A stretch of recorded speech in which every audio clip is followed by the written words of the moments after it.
What's up, vlog?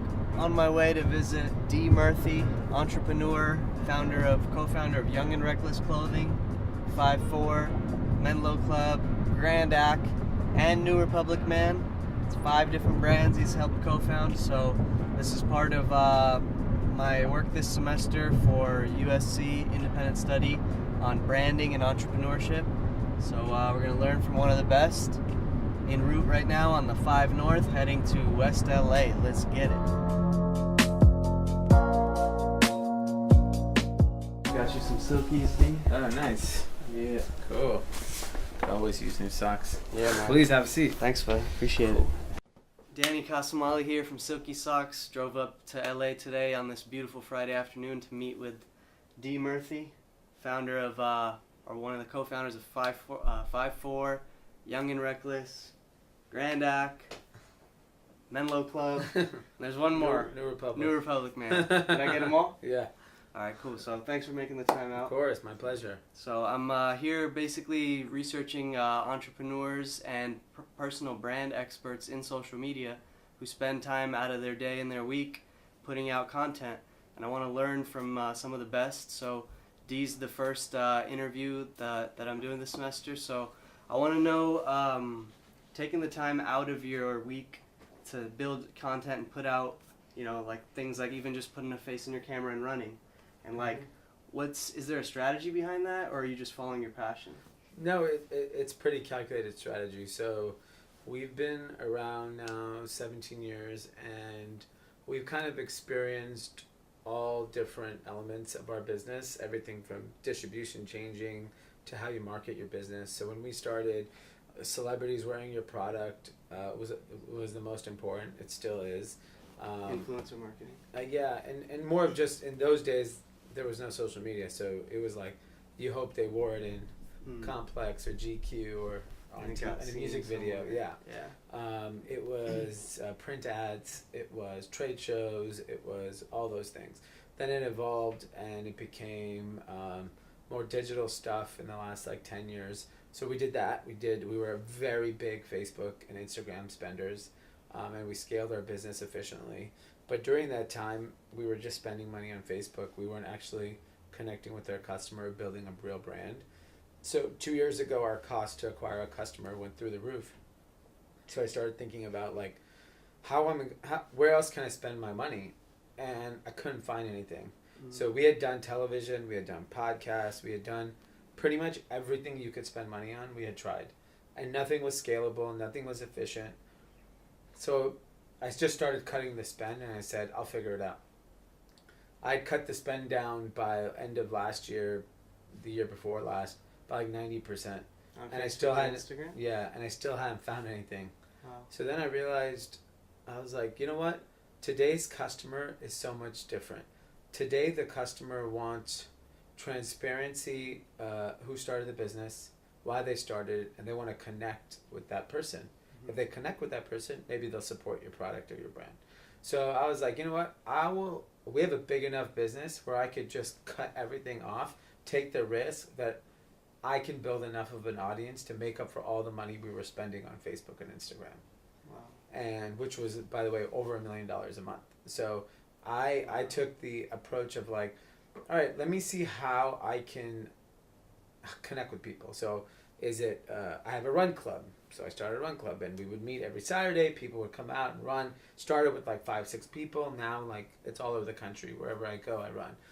Then I was like, I'm going to vlog. So I started a vlog. Then it was let's do a podcast. So I was out there doing those types of things, and slowly, after months and months, and literally a full year of going podcast, vlogs, more effort on my Instagram, making more personal connections, responding to DMs, connecting with people, meetups, that I finally see, I was like, oh my God, this is working. After how many months? I would say a full year. A full year of doing it. Okay. Yeah, and it's I have a videographer that follows me around, travels with me everywhere. Okay. I have someone that literally helps with me on coordinating all the content, and it's a lot, because not only do I do all that, I have to run the business. I have 150 employees. Wow. So it's not... is this across all your brands? All the 5 Yeah, so not so much Young Reckless because that drama is the face of that, but on any of the 5-4 group brands, Menlo Club, all that stuff. Oh, they fall under that group. Okay. So I'm effectively the face of all of those brands now. Oh wow. And so I was confident a year and a half ago that there was no one better than me to do this job, because I'm going to put forth the effort. This is the most important thing to me when it comes to marketing our business. So why don't I just be that person? Because 10 years ago, if I had said I'm going to be the face of a fashion brand, a big fashion brand, people would laugh at me.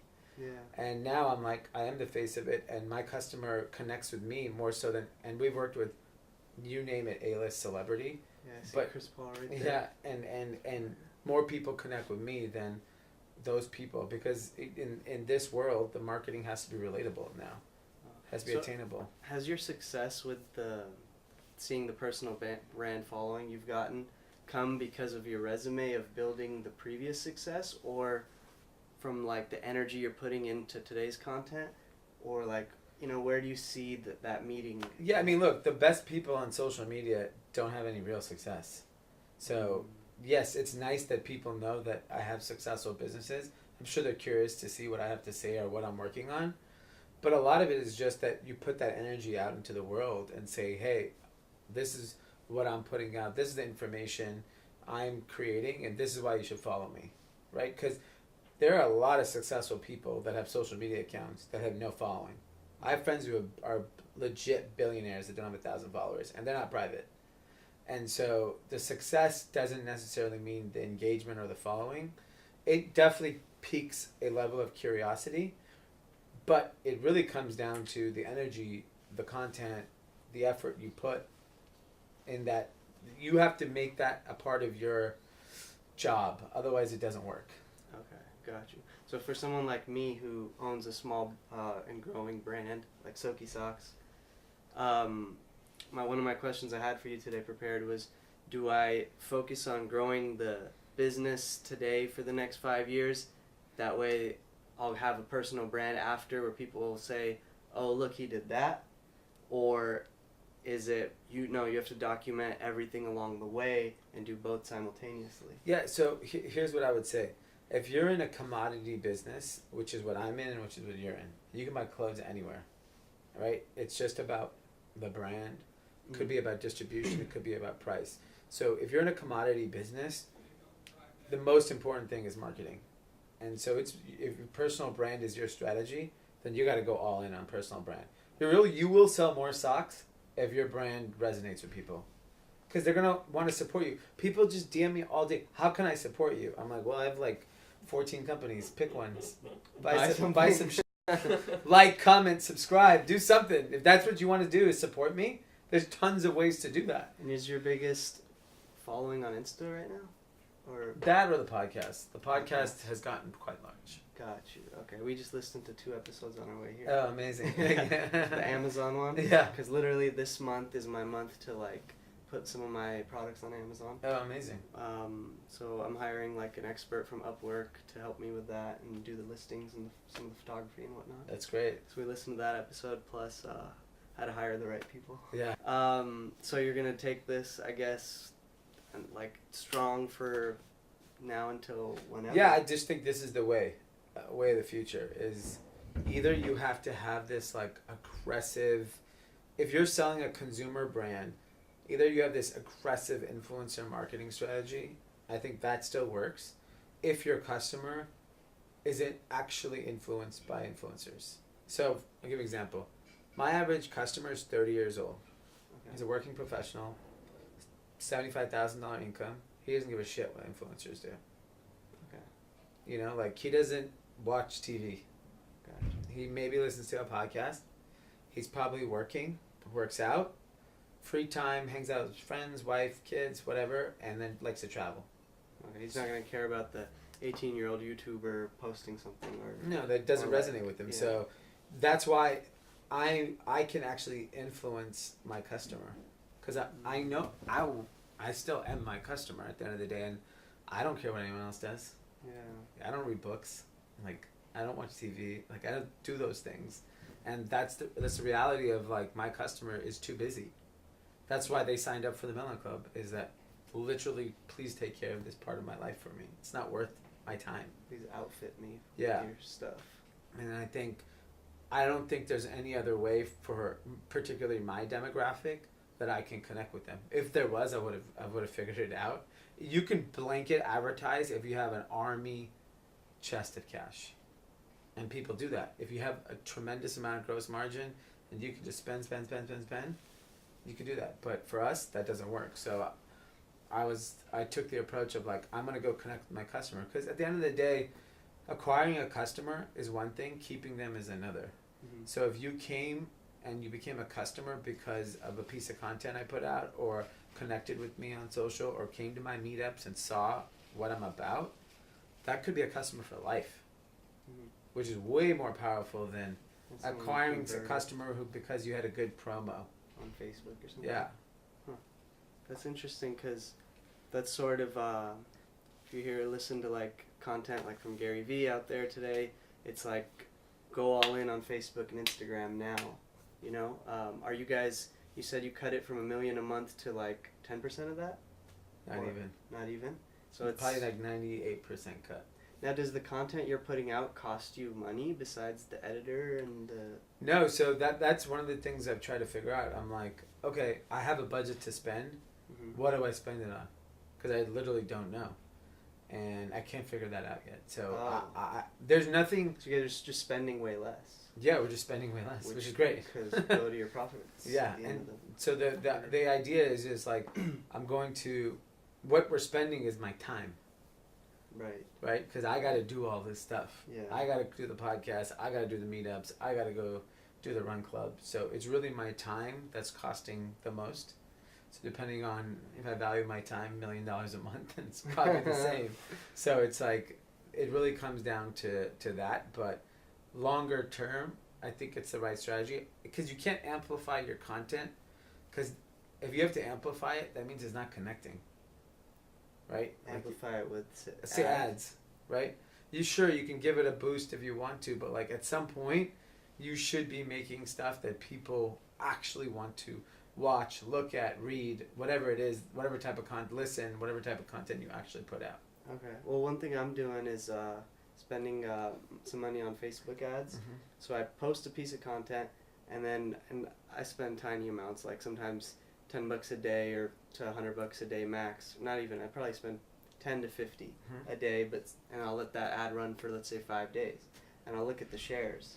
If it's got shares, let's say I spent $50 on that ad and that has 60 shares, then I'll spend another $200 on that thing. Great. You know, and I'm looking at the shares because then I see that they thought it was, wow, that's a cool picture. Yeah, that's cool. That's a cool concept. It might be like a custom sock where someone put his face on it or his dog on it, or like we have this design called Straight Outta, and then you can customize. Let me show you real quick, actually. So like you can, from the meme. Yeah. And then if that ad gets shared, then I'm like, okay, they resonated with that. Like this one just says that's cool. Some recent socks made out of the Silky Factory. So it's got that one plus a few things with people's faces on it. So 64 shares. So I'm like, okay, that's reaching some people, you know. Yeah. So, yeah, like, would you say that that's still a good way to go for certain products and certain... Yeah, no, I think I don't think Facebook and Instagram ads are bad. I just don't... They're just not as cheap as they used to be. Okay. You know, like, they're also not as scalable as they used to be. Because everyone's doing it. Yeah, it's like you're late to the party. You're late. So you gotta come... You have to move on to what's next. Gotcha. And that's the reason why we're still here 17 years later. Most of the people I started with don't exist anymore. Because they didn't evolve. Yeah. Either they didn't involve in product, they didn't involve in distribution, they didn't involve in marketing. It's a long race, and like you have to kind of... It's the same thing that's going to happen to all the direct-to-consumer companies that are so reliant on Facebook and Instagram that thought it would be a good idea to go open up retail stores. I mean, that's a stupid idea. Yeah. Those are going to fail. And then what are they going to do? Because they didn't actually build a real brand. They'll just go out of business. So you build the brand first, then you put the retail stores out? Yeah, I just think... Or maybe or you don't... never do that. Yeah, you maybe don't need to do it. It's like, Stance just rolled out like 10 retail or 20. Yeah, because they've raised too much money and they can't figure out how to grow. And so when you spend all that money on acquiring licenses and IP and you're not growing anymore, what does someone smart tell you to do? Oh, let's go open up retail stores. Is that a good idea? It's just a way to spend the money. Yeah, you got to spend the money to grow. You have to keep growing. Once you take all that money, you got to grow. Yeah. If you stop growing, the money's going to stop. Okay, so that brings me to another point. Do you think with entrepreneurship opportunities today, putting out personal content, it's better, what's a better lifestyle? Never take a dime from anybody and do, around that, let's say, $1 million a year to $2 million a year mark and be in a small team and just do it yourself, or take on investors and do it like that way, like... I mean, look, when people want to give you money, you take it. That's like a pretty good rule of thumb, because you never know, like, the world could fall apart tomorrow. But then you owe them something, no? Yeah, they have a piece of your business. I mean, there is plenty of merit to running a small business, being very profitable, and making a great living. Like, that's awesome. But having money gives you flexibility to try, to experiment, to grow, all those types of things that, like, you just don't know. And plus, you just don't know. You could have 2 bad months. You could have 6 bad months. It's possible. In the grand scheme of your business, 6 bad months, it doesn't sound like a bad deal, but 6 bad months could put you out of business. Mm-hmm. And if you don't have the cash to maneuver it, it all depends on different businesses have different cash requirements. Yeah. And so you just have to look at where you kind of fit and see what's best for you, because you just don't know when you're going to need money. So I wouldn't say rule out the concept of taking money. But you got to find the right partner. You got to feel someone that you trust. Mm-hmm. There's been a lot of people that have invested, and a lot of people who've taken money that have had incredible relationships. Yeah. You just have to find the right person who actually believes in your vision. I've had the same investor for 12 years. And he keeps putting money in? When I needed it. When you needed it. Okay. Gotcha. And they're great partners, and they're like very close friends of mine now. Okay, cool. Now, who do you listen to today for kind of your daily priming and getting in the right mindset to put out dope content, or do you even need it anymore? Gunna. Are you serious? Yeah. As a rap. Rap gets me excited. How you were talking about just music, basically, like rap music. But there's if you listen to too much Eminem, you start to get angry. I listen to that's why I listen to Atlanta music. All they're talking about is partying. Like 21 Savage. Yeah. That's funny. But yeah, I mean, You don't plug into like Gary Vee, Tony Robbins, this stuff. So here's the thing: is I don't need to be motivated. Mm-hmm. I have enough overhead to be motivated. Mm-hmm. So it's more of like, I'd rather be inspired than motivated, and business people don't inspire me. Creative people inspire me. Mm. Like, that's so much more interesting to me. Like, when I see like what like a YouTuber is doing, I'll take more from that than any CEO that I've met or heard. I've learned more from Jake Paul and seeing the way what he's created than any book or anything I've read. Who's Jake Paul? He's the biggest YouTuber. Right now? Yeah. Is he Logan Paul's bro? Yeah. Oh, okay. Yeah. Like, utilizing, to me, I get inspired by what young people are doing. They're always on the cutting edge of everything. Gotcha. So the artists and the rappers and the just even content creators. Even like fashion folks, just everyone in the creative space gets me excited, because they're leading the next generation of the culture. For sure. So, how do you feel about school for kind of the whole getting your degree, whether that's undergrad or MBA? Like, it all depends on the path you want to go on. Like, I think the one thing I love about college is that I think it socially prepares you for life. I didn't learn a damn thing in college, but I met some great people. Yeah. And I think for that purpose, it was absolutely worth it. Did you hire some of those people?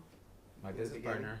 Oh, yeah? My best friends, absolutely. People I work with the most, are all people I went to college with. We still talk to and hang out with today. So. Yeah, I mean, Yeah. literally, all my best friends are when I went to college with, or I met during that time period. Yeah. So there's a tremendous amount of value in the social skills, the ability to connect with people, build long-lasting relationships. I have a beef with the education process in this country. I think it's broken, and you don't actually learn shit. Mm-hmm. So they don't learn what we're kind of talking about, like at all. like you they know? should teach you how to take a picture.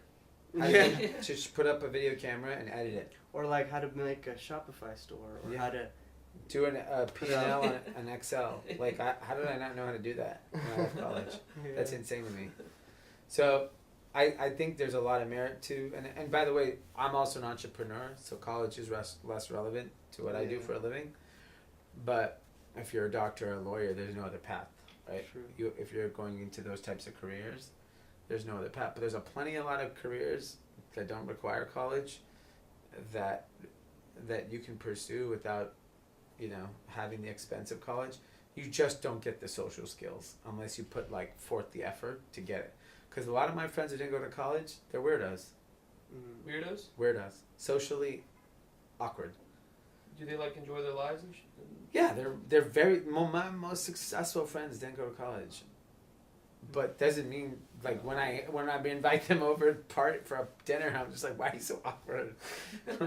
and I could draw it instantly. I could tell you who went to college and who didn't, just based on that. Because people who went to college have a social ability that people that didn't go to college don't have. Interesting. And when you say successful, do you mean how are you defining that? I mean just in the money. Money. Yeah. So if you weren't trying to build these brands, do you see yourself trying to be an influencer just based on social media opportunities today without all that? Or another way I can ask this question is building a personal brand the next thing for everybody? Or where do you see the future of that in 5 years? If you're going to enter, here's what I think. If you can build a persona on social media that defines your skill sets and shows what you're capable of, it's the best resume. Right? We're in fashion. What do you think when someone walks in? I look at their Instagram instantly. I could tell if you have taste or not by your Instagram. In 5 seconds. How you take a picture, what you wear, where you eat, what you eat, all that stuff, right? So I'm coming to those conclusions on your aesthetic. So if you're trying to be a photographer here, a designer here, a stylist here, whatever it is, you'll go see see what you've done on your personal IG. Yeah, and it is your resume for life. Yeah. And so however you choose to use it, know that that's how other people are using it. Other people are looking at it like, oh, this guy's a prospective employer. He wants to handle our biggest account, and he's doing a beer bong rip on his Instagram. Then that's their perception. Yeah. So, I think it's very important that what you put out to the universe is a reflection of what you want your brand to be in your career. For sure. So for not only just for entrepreneurs, for anyone applying for a job anywhere. Yeah, or doing absolutely. business with anyone. It's not even just entrepreneurs. Yeah, if you're a finance purchase expert, then talk about finance, and then maybe you'll get a job as a CFO. Or even if you're a purchaser at your company and you sent a purchase order to the other company, that dude from that side might just look at your page because he saw your name on the. That's all everyone's doing. Everyone's just creeping on Instagram all day. Yeah. Instantly, you get an email, you get a DM. What do? You go on their Instagram page, and it's people don't understand that. Did you check us out? Did you check me out or Silky Socks out? I went on Silky Socks. You did? Yeah. Okay. Was that the first time you were hearing about it? Yeah. How old are you? 38. 38. Okay. Are most people in the run club are they that age? 24. 24. 24. Are you outrunning them still? I mean, they none of those kids could run when they started. They were really. I was like, you can't run 5 miles? What are you guys doing? Wait, you do 5 miles? Yeah. Okay. We're all running the marathon, so now we're today we ran 13. Damn. So I was like, I don't understand. You guys are 24 years old. I could do anything when I was 24. And But you did that today, you said? yeah, This morning? You ran 13 miles this morning? yeah. Hey, no wonder you're kind of like. What time did you wake up today? Whenever my baby wakes up. So today he woke up at 5:45. Okay. Nice. How Do you old is he? is that how it always is? I wake up whenever he wakes up. So it's If usually he around wakes 9, 10. any 7 the day before, Okay. which is great. Yeah. So I noticed that you're squeezing IG pretty hard, but I haven't seen too much activity on LinkedIn and Facebook. Is that conscious, or you just haven't gotten there? Yeah, I think that Facebook. The only thing I do is I have a private group Okay. that is super engaged, Oh, and I that's purposely awesome. kept it private. And these people are connecting, talking. It's like a crazy little network that's been built. Is it called 5-4 Group? No, my name. Oh, really? Yeah. So there's like maybe 500-600 people on it, Wow. but it's like close knit. I've actually probably met most of them at this point. Wow. Like when I travel, I'll put in the group, I'm in Salt Lake, anyone here? I'm in New York, and they literally will all come meet. Wow. So it's really cool. LinkedIn is the next for me. Next thing. Yeah, Okay. my content's so perfect for it. I just haven't had the resources. I just hired another person on the team to just focus on LinkedIn. Okay. So what's your content creator employee look like? Is it one guy, two guys? What is So we have a marketing and content team for the company. Okay. So they work on half my stuff that are if it's fashion related, they do it. Okay. So like Like a if I have to photo do videos or photo shoots for the company, they do all that stuff. Okay. Because it's a certain aesthetic, it just has to fit whatever, right? If it's all the other stuff I do, like my podcasts or other content I'm doing with other people, I have a videographer and another guy that I guess you could call him like a producer almost, that helps coordinate and comes up with ideas with me, like you should go do this, you should go do that. And so right now it's 2, and I just hired the third. He's working remotely, starts full-time next week. Nice. So, and then I have another one I'm interviewing, so I'll probably have 4 on my personal team. Wow. That's like a lot of people to manage outside of your 150. Yeah. You probably spend way more time now just working with them than anyone else. Yeah, because it's just the amount, and it's like we're on the go, like, because of the like opportunities of all the people I know. Like we'll be in someone's office, and I'll just be like, all right, let's do a podcast right now. Okay. Like all my podcasts are not planned. I just literally like, we should do a podcast right now. They're like, all right, cool. When you're feeling it. Yeah, like we're having an interesting conversation, and I'll be like, let's do it. Nice. Okay, now your brand. Have you tried to I'm sure like with all the traction you're gaining, have people tried to hire you just to come speak or monetize yourself that way? Not really. You know, here's the thing. Or would you take that? I think it has to be the right scenario. So one of the reasons why I started all this stuff was we never got any press. Oh. And we do a decent amount of revenue. We're not like a small, like tiny business. And I was like, how the fuck does You're no one... not getting the recognition. Yeah. So I was like, I gotta take this into my own hands. And I'm going to connect with my customer. I'm going to connect with people that understand what we're doing. The old person that's running blah, blah, blah, Inc. doesn't follow me, doesn't know who I am, doesn't care. So I don't really care to connect with them. So my view is I'm going to just focus on my customer and the people that actually appreciate what I do. And I don't really care. Like, I don't go to any conferences. I don't go to any events that aren't in my demographic. Like, there's like subscription con or some stupid thing like that. Like, someone's like, you should speak at it. I'm like, for what? Like, who's gonna be in the audience? Other people in subscription? They're not gonna buy anything from me. I don't need to know them. Right. You know, like, I just don't. I used to go to things like that, and I was like, after a while, I was like, this is adding no value to me or my business. And by the way, those are the least creative people on earth. They're the least innovative because they're just happy with status quo. Mm-hmm. I'd rather go to Complex Con and see what an 18-year-old kid is doing. That's like the Complex Con. I don't miss Coachella. I don't miss. I want to be around young energy. Young energy, the next generation always. Yeah, it's always. As soon as you stay away from that in my business, you're wiped out. Gotcha. Cool, man. I think last question. What is your personal brand? If you had to give it like a 1 or 2 word definition, like who are you? What is it? 1 or 2 words is tough.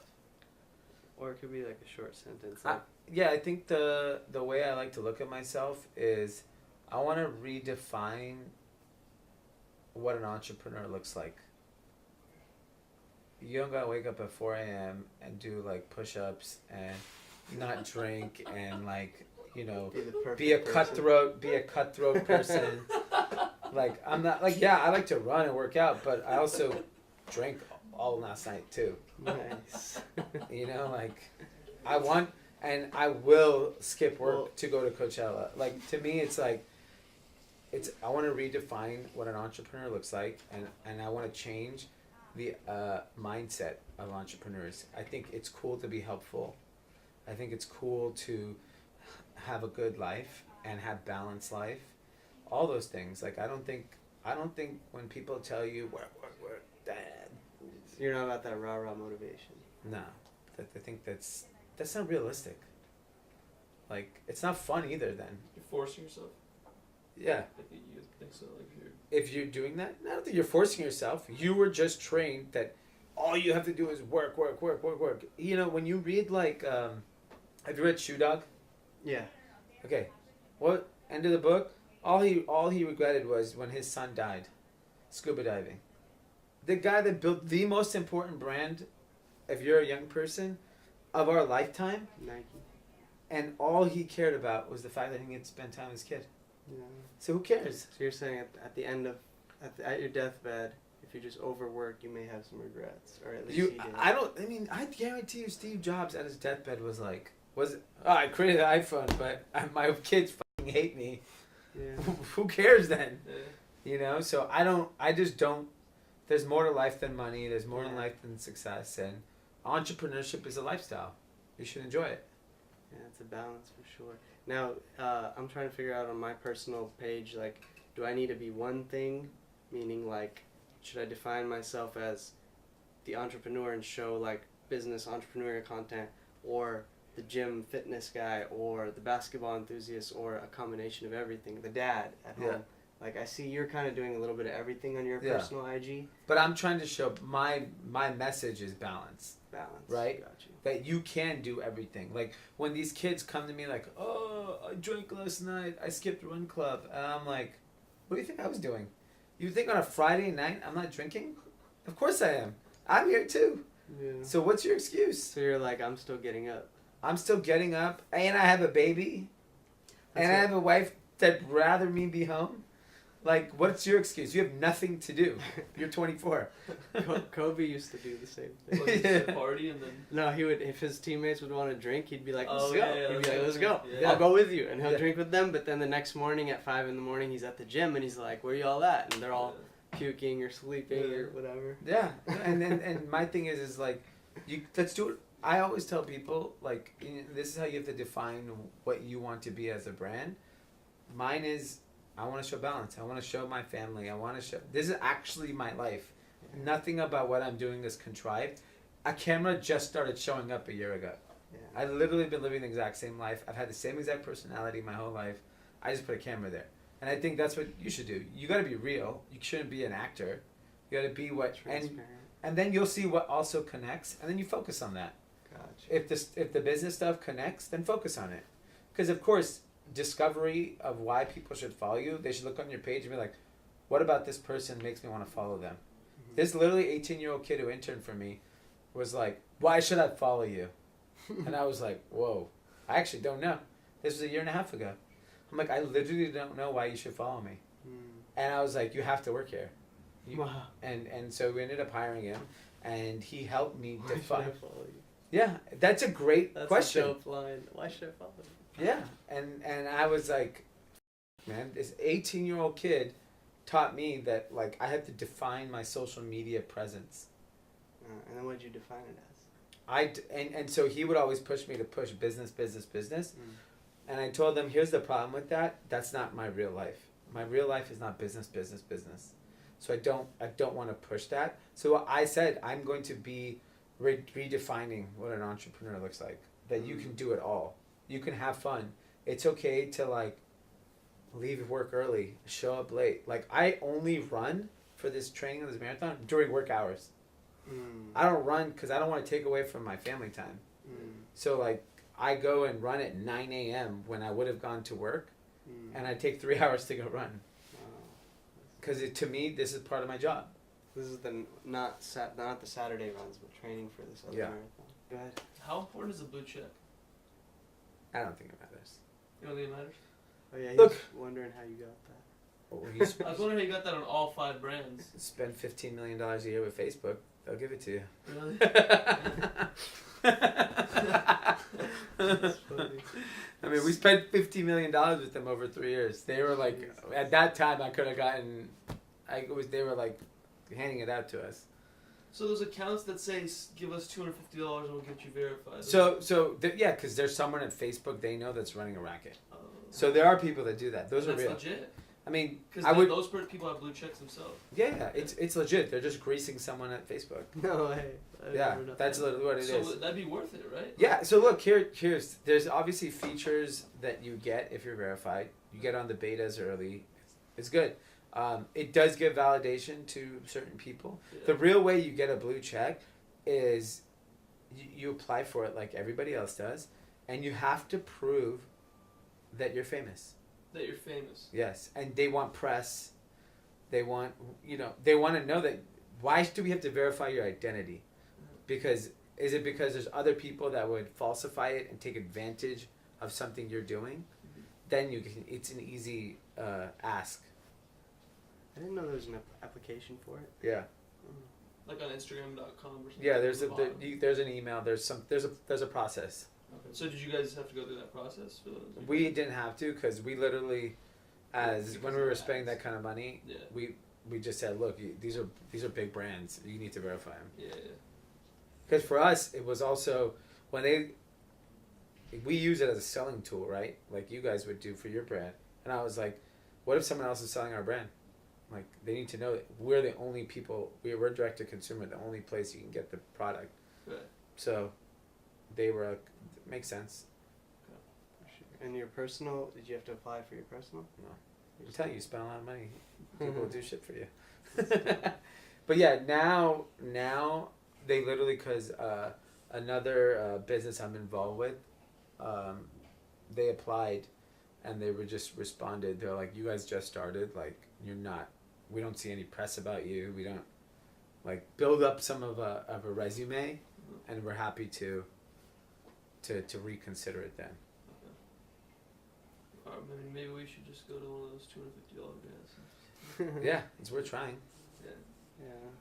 Still, yeah, we could try it. Don't want to get shut down. I saw one yesterday. I was going to do it from my own personal brand. That's $250 is good. I've heard of much higher prices. Yeah. Cool, D. All right, I think we are officially done. Awesome. Thanks for your time, brother. My pleasure. And enjoy the socks. Yeah. Can we show the socks real quick? Yeah. So let's see what we got you. Got you Bless Your Feet t-shirt. Oh, nice. Silky logo. And got you our famous Can't Guard Me Part 2s. Oh, nice. How you put off? Silky Socks Los Angeles with a graffiti on them. Nice. Yeah. Okay. And Yeah. this one, you're gonna love that one. It's gonna say Black that's History, cute. and it's gonna connect. Oh, dope. Black History Month is February. Yeah.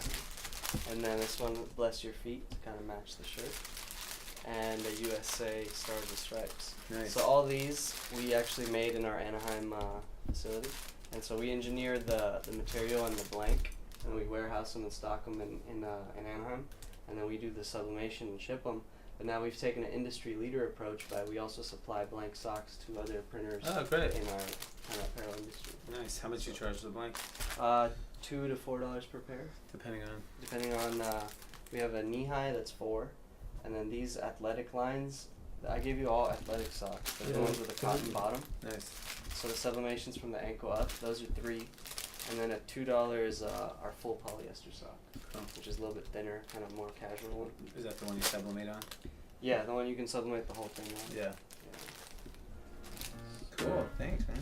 Yeah, but